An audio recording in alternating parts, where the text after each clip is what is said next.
bestgeekblogever.com.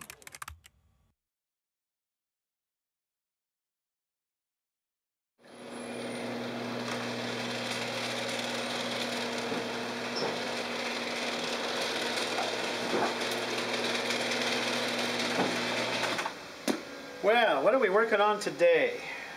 Well, we want to take this Jeep and make it as close as we can to a 1992 Wrangler YJ Sahara edition. In order to do that, the interior doors have to be, instead of the faded black like in the picture, they have to be nice and green, and the door pouches for the maps have to be on the expensive Sahara package. So we're going to do that ourselves. For example, we finally took the doors off, the inner doors. We painted them the correct green color for the Sahara edition door panels. Of course, we had a cutout for a speaker here that we no longer need. But what we're going to do is put door pouches here, and we're going to make them ourselves using vinyl. And I made little cutouts. I measured the size of the door like that. I found out that it fits exactly, and we're going to use that vinyl right there to make the door pouches that sit on there, just like in the picture, so that we have ourselves some correct Jurassic Park inner door panels. And then slowly but surely we'll turn the interior green with all Sahara trim, including the seats, the carpet, the center console, everything. Now also, one of the things we're going to do is once we paint this section of the car tan from here to here, we're going to add our Jeep vehicle number, Jurassic Park 05. This is actually a stencil, not a decal. Well, technically it's a decal, but it's a temporary decal. We lay that down there and it's reversed so that when they paint, the red here shows through as a JP and here inside the square, but the 5 in the outline remains tan. Also, when the car is being done and painted, we have another 05 number that goes here. And what happens is this all stays red in this section, and there's a line that comes down and goes like that. And everything from here forward is tan, just like in a movie. We'll take this decal off so it's actually gold, and I have those already. And then we'll put this stencil on here. So it'll say 05 like that, just like in the movie. And that'll show through as tan painted on top of the red, so it's reversed as well. One of our co-workers at Disneyland, Christy Solorzano and Mike Solorzano, donated this. This is the correct side antenna that goes on the Jurassic Park Jeep. Let's see, it's full of stuff in here. Really not much to it, it's just a regular antenna, and we got it on eBay, so it needs a little bit of repainting work done. But the point is that we're going to replace on the vehicle this non-stock antenna that you can see is being held together by tape with the actual correct antenna, which will be just like in a movie. So little small details like that make the vehicle more and more correct and more believable.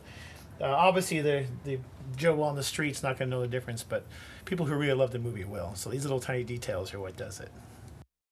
Alright, so one of the other parts of the vehicle we want to make correct is the 102-inch antenna that connects here and arches up in the air and connects to the light bar up in the front. So what we do is we have an actual 102-inch whip antenna right here, and it connects to the side of the vehicle and arches like this up to the vehicle, including the side mount, the ball mount that keeps it, and the spring. So that makes it correct as well, because everybody seems to remember those whip antennas. Alright, one of the things that we just recently did was we repainted my black stock YJ Jeep side mirrors and made them red, just like in the movie, because these actually never come any color than black. So we painted these up. That was done by my friend Hussein, who just had to do a little touch up with black here. And the next part we did was we found online these 1993-1994 factory side steps, and these things are hard to find. My friend Ian actually donated those. He provided the money for that. We found them online and got them. They were a little hard to put on because we had to drill through the vehicle. These don't come in a 1995 model, only a 1993 model like in the movie. But these are all going to be painted tan as well to match the vehicle. And that'll look really, really great. Before there was nothing there, just the side of the car. So 2 more great additions to the Jurassic Park Jeep that we put on recently. When they said, we'll help you, I thought they meant here and there, little tiny things. And sure enough, some of the smaller props and projects did go by pretty quickly because people can afford $20 here, $30 there. When it started getting into the bigger things that were hundreds of dollars, I still had people say, here, I have stuff for you. I have projects I can help you with and whatnot. So in the end, it turned out that people wanted to have projects that they would recognize as their own. For example, my friend Brian Kinoshita, who I've known for 20 years, said that he wants to be the paint guy. He wanted to be the one that every time he sees the Jeep, he knows it's his. So he's paying for the paint. One of my other friends bought the side antenna. Another one bought the 102 whip antenna. My brother Steven paid for the side decals.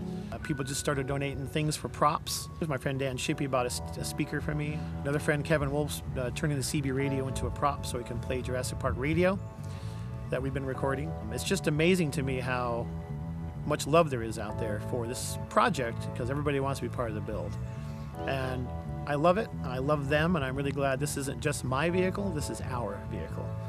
Because I want them to come out with me and ride around and show up in costume or just enjoy it, you know, looking at it, knowing they helped.